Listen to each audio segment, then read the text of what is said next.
Voilà, bonjour tout le monde. Dans cette nouvelle vidéo, nous allons un petit peu approfondir le thème des diagrammes de phase que nous avons déjà abordé la dernière fois.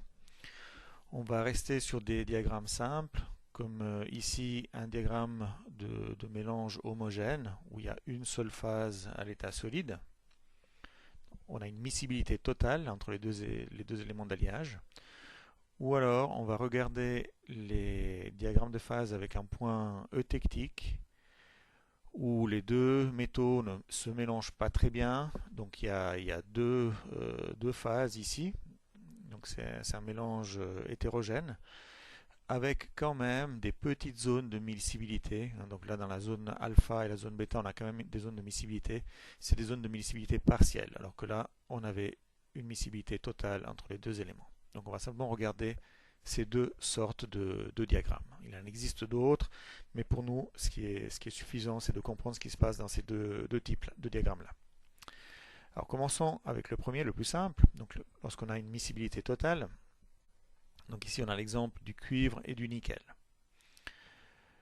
On va faire, comme on l'a dit la dernière fois, des courbes d'analyse thermique. On prend une courbe d'analyse thermique pour le nickel pur et pour le cuivre pur. Donc ici, c'est celle pour le cuivre. Là, on a 100% de cuivre. Et là, on a le nickel pur. Ensuite, on va faire d'autres courbes d'analyse thermique pour des mélanges. Donc on a des mélanges variables. Par exemple, ici on a fait une avec 20% de nickel, 80% de cuivre, 40% de nickel, 60% de cuivre, et ainsi de suite. Pour chacune de ces courbes, on va enregistrer les températures et on va regarder lorsqu'il y a des variations. Ensuite, pour faire le diagramme de phase, on va avoir sur l'axe des ordonnées les températures. Et en abscisse, on va mettre les pourcentages des mélanges d'alliage. Donc ici, complètement à gauche, j'ai le cuivre, donc ça veut dire que là, j'ai 100% de cuivre. Ensuite, ici, j'ai 10, 20, 30, etc. Et j'arrive jusqu'à 100% de nickel. Donc quand je suis dans cette colonne-là, j'ai 100% de nickel. On a seulement indiqué les pourcentages de nickel sur ce diagramme, mais on pourrait très bien noter aussi les pourcentages du cuivre. Donc quand on est ici, on est à 100%. Ensuite, quand on est là, on a 90%. Ici, 80, 70, 60.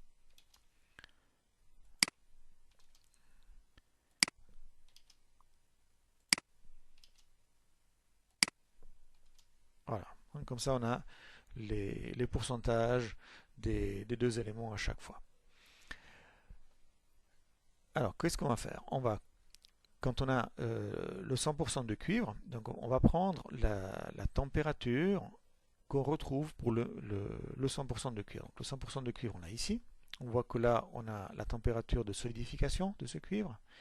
Et donc, on va reporter cette température sur la colonne qui correspond à cette composition-là. Donc, ça veut dire que ici, sur cette colonne, je vais placer la température de ce palier. On était légèrement en dessous des 1100 degrés.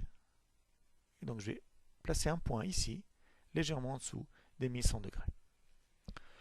Ensuite, on va regarder pour le mélange 20% de nickel, 80% de cuivre. Donc, si je regarde sur mon diagramme de phase, on est là. Donc là, on a 20% de nickel et 80% de cuivre. Donc, ça veut dire qu'on doit placer le long de cette ligne les températures qu'on va trouver dans le diagramme d'analyse thermique. Alors, je vois que dans ma courbe d'analyse thermique, ici, j'ai une première déviation. Et puis là, j'ai une deuxième déviation. Donc là, on avait du liquide. Ensuite, la courbe ralentit le refroidissement parce que justement le liquide est en train de devenir solide. Et là, la courbe reprend le refroidissement assez rapide. Ça veut dire qu'ici, on est devenu complètement solide. Donc, qu'est-ce qu'on va faire? Je vais reporter donc la température ici. Je vais la placer sur l'axe vertical, là. Et même chose pour l'autre température. Là, je vais la placer sur l'axe vertical. Donc je vais avoir ces deux points-là sur cet axe. Puis on va faire pareil pour les autres courbes. Donc si je prends la courbe pour le nickel pur, donc je vois que ici j'ai le palier de solidification du nickel pur. Et je vais reporter donc sur la colonne qui correspond au nickel pur, donc ici on a 100% de nickel, la température de solidification du nickel. Donc ça c'est le point là. Cette courbe là où j'avais 80% de nickel, 20% de cuivre, on va donc être sur la colonne ici, 20% de nickel, 80% de cuivre. Donc on va reporter les deux températures, celle-là et celle-là. Et on fait pareil pour les deux courbes ici avec les autres mélanges. Ce qui vont nous donner ce point-là, celui-là et celui-là. Et en faisant comme ça plusieurs courbes d'analyse thermique pour différents mélanges, ben on va pouvoir après avoir une série de points que on va pouvoir joindre les uns aux autres, ce qui va nous donner les deux lignes que nous avons ici pour le diagramme de phase. Voilà, on va passer maintenant au deuxième type de diagramme que nous devons connaître. Voilà. Donc ici on voit que c'est un mélange hétérogène où il y a un point eutectique.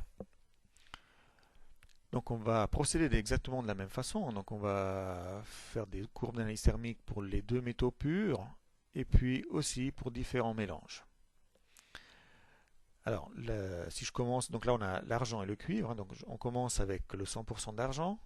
Ici vous avez le palier de solidification d'argent, donc on va reporter cette température sur cet axe vertical puisque c'est ici qu'on a le 100% d'argent. Pour le cuivre, vous avez ici le palier de solidification. On va reporter la température là sur l'axe vertical qui correspond au 100% de cuivre. Maintenant, on va passer au mélange. Alors là, on a un mélange 20% de cuivre, 80% d'argent. Vous voyez que ici, vous avez la courbe qui descend rapidement. Ensuite, vous avez une cassure. Le refroidissement se poursuit mais plus lentement. Et puis après, on a un palier. Donc, ces deux points, ces deux températures, on va les reporter également sur l'axe vertical qui correspond au 20% cuivre, 80% argent, c'est-à-dire ici. Donc là, on va voir un point, et puis ici, un deuxième point sur cet axe vertical. Et puis on va faire pareil pour les autres compositions, les autres mélanges. J'enlève les flèches, comme ça c'est un peu plus clair. Voilà. Donc on fait pareil, hein. Donc si je prends par exemple la courbe verte qu'on a ici, le 60% de cuivre, 40% d'argent, donc voilà,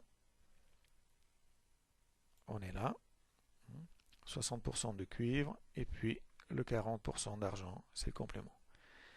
Là on a le plat, voilà, on arrive ici, à ces deux points. Et exactement comme on a fait avant pour le diagramme des alliages homogènes, ben, ensuite on va joindre les différents points avec des lignes et on obtient le diagramme final qu'on a ici. Qu'est-ce qu'on constate? On constate que, comme on l'a dit la dernière fois, au point eutectique, la température est inférieure au point de fusion des deux matériaux de base. On voit c'est 779, alors que l'argent a une température de fusion de 962 et puis le cuivre 1083.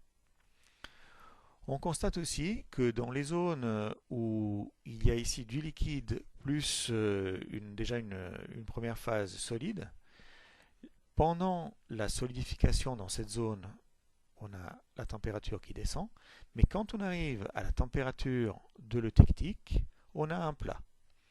Pourquoi? Parce que quand on arrive ici, quand la température descend et on arrive ici, la partie liquide qui reste à ce moment-là, elle correspond exactement à la composition qu'on a au point eutectique. Donc, comme la matière du point eutectique se solidifie à température constante, comme on le voit là, ben cette partie liquide qui reste, vu qu'elle correspond exactement à la composition de l'eutectique, ben elle va se solidifier également à température constante. Ce qui manque peut-être dans ces différents diagrammes d'analyse thermique, ça serait une analyse thermique dans une zone où vous avez une miscibilité, hein, comme là, cette zone alpha. On peut le dessiner comme ça, vous voyez qu'est-ce que ça donne. Donc imaginons qu'on fasse l'analyse thermique d'un alliage qui se trouverait ici, à peu près à, disons, 9% de cuivre, à peu près à 9% de cuivre et 91% d'argent. Alors, qu'est-ce que ça donnerait là? On voit que ici, cette ligne, elle va croiser le diagramme à 3 endroits. Il y a un premier croisement là, deuxième croisement là, un troisième croisement là. Donc ça veut dire qu'on va retrouver 3 cassures dans la courbe d'analyse thermique. Alors je vais tracer encore les parallèles, comme ça on pourra mieux dessiner. Donc ici, on est à peu près à cette hauteur. Là, on est à peu près à cette hauteur. Et ici, on est par là. Voilà. Maintenant, si je veux dessiner la courbe d'analyse thermique qui correspondrait à ce mélange-là,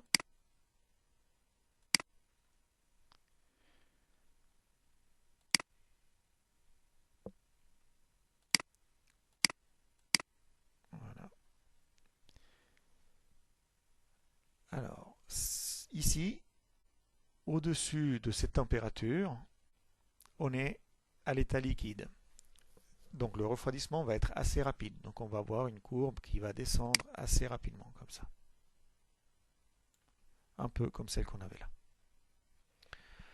Ensuite, dans cette zone, vous avez une partie qui se solidifie. Vous avez le alpha qui commence à se solidifier. Et donc c'est exactement comme on avait là, on a une première cassure et on a un refroidissement parce que le métal qui se solidifie va dégager de l'énergie, donc le refroidissement ralentit. Donc ici vous allez avoir une courbe qui va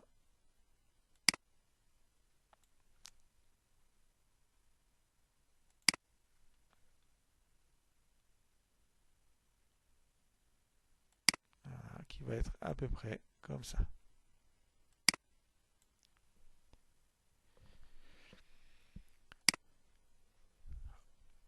Après, dans cette zone, là, on a du alpha. Donc là, on a solidifié le métal, il est devenu complètement solide. On n'a qu'une seule sorte de cristal, donc on est en train de refroidir un matériau qui est parfaitement homogène. Il n'y a aucune transformation dans cette matière, donc le refroidissement va être très rapide. Donc ici, de nouveau, la courbe reprend avec une vitesse de refroidissement qui est grande, donc ça descend vite.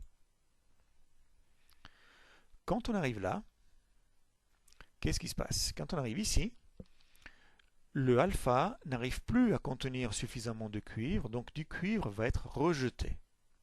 Ce cuivre qui va être rejeté va former des cristaux eutectiques. Et ça va de nouveau ralentir le refroidissement. Donc ici, vous allez avoir une courbe qui va repartir un petit peu comme ça.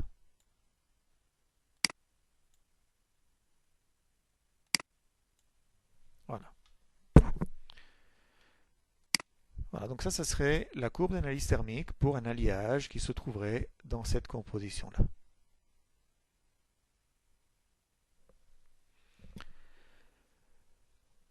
Ok, maintenant on va regarder un petit peu au niveau métallographique qu'est-ce qu'on a dans ces différentes compositions. Donc quand on est ici dans le alpha, on a un mélange homogène, donc on va avoir que des cristaux gris comme celui que vous avez ici. Quand on est de l'autre côté, dans les cristaux bêta, on va avoir que des cristaux noirs comme ceux que vous avez là. Maintenant, si on est pile sur le point de l'eutectique, ici à la composition de l'eutectique, là, quand on est dans le solide, on a des cristaux qui sont striés comme ça. Donc ces stries que vous voyez là sont en fait des stries de matière alpha plus de la matière bêta. Et ils vont constituer comme ça des cristaux typiques d'une composition de l'eutectique. Maintenant, si on n'est pas pile à l'eutectique, on n'est pas non plus dans une zone alpha, mais on est entre deux, ben là on va avoir un mélange de deux matières. On va avoir la matière qu'on a à gauche plus la matière qu'on a à droite. C'est-à-dire que si je suis ici, dans cette zone, je vais avoir des cristaux alpha plus des cristaux de l'eutectique. Et c'est ce que je vois sur l'image là. hein, sur cette image-là, je vois bien que j'ai des cristaux alpha, mais j'ai également des cristaux avec la constitution de l'eutectique. Et on peut dire la même chose de l'autre côté, donc dans cette zone, là on va avoir des cristaux de ce qu'on a à droite, plus des cristaux de ce qu'on a à gauche, c'est-à-dire des cristaux bêta, plus des cristaux de l'eutectique, et c'est ce qu'on voit sur l'image, ici. Donc on voit bien, ces cristaux noirs sont des cristaux bêta, et puis les cristaux striés sont les cristaux de l'eutectique. C'est pour ça qu'on comprend bien aussi le pourquoi il y a ces paliers ici lors du refroidissement, même si on n'est pas pile sur l'eutectique, parce que quand la matière refroidit, dans la zone jaune qu'on a là, vous avez la formation des cristaux bêta, par exemple, ici, les cristaux noirs. Puis une fois qu'on arrive à la température de 779, la partie liquide qui reste, c'est la partie que vous voyez ici. C'est la partie qui va constituer les grains d'eutectique. Donc il n'y a plus que du liquide qui a la composition exacte de l'eutectique. Et donc c'est pour ça que à ce moment-là, la température reste constante, l'eutectique se solidifie et ça donne ces cristaux qui sont emprisonnés entre les cristaux de bêta. Et puis c'est exactement le même raisonnement qu'on a de l'autre côté avec les cristaux alpha et les cristaux de l'eutectique.